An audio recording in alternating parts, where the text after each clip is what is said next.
So we have a look at John 8, right? And this talks about the woman that's caught in adultery. And we have in verse 10, it says, "Then Jesus stood up again and said to the woman, 'Where are your accusers? Didn't even one of them condemn you?' 'No, Lord,' she said. And Jesus said, 'Neither do I. Go and sin no more.'"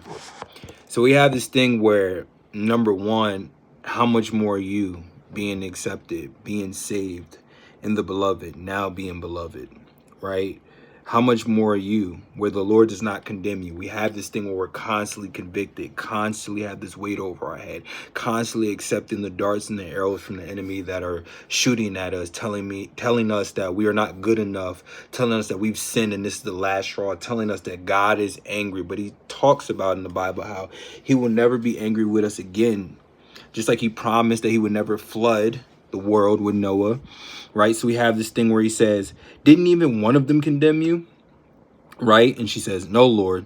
And he said, "Neither do I. Go and sin no more." So we have this thing where we have the order of operations mixed up, where we feel as if though we have to sin no more and then we won't be condemned. No, we have a freedom now because we are not condemned. We sin no more. So when you meditate in these scriptures, when you constantly read these scriptures, speak these scriptures over yourself, look in the mirror, write it down, think about it throughout the day, just meditating on them, eating on it, nibbling on it. We have this thing where in your heart you will begin to believe, right? You are already not condemned, but you don't believe it.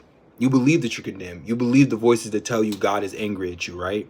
And so because of that, you sin. Because of that, you walk in the ways of the world. But the renewal of your mind, the changing, right?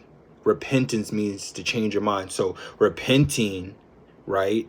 And the renewal of your mind is the same thing, is to change your ways, your thoughts. God says, my thoughts are higher than your thoughts, right? But even think of that, like I think of you highly. So when we ask, well, what is God's thoughts? And we look at these things, neither do I.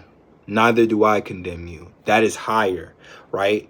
Thoughts of God is angry with you. God is condemning you. God is mad at you for whatever you said, thought, did, right? That is lower. Now you are accepted in the beloved, right? So now you are free.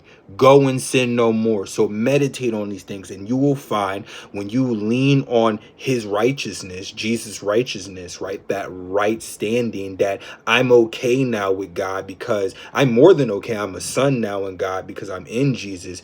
You will move and sin no more. You will be free. You just have to get it in your heart and believe. And faith comes by hearing and hearing the word of God.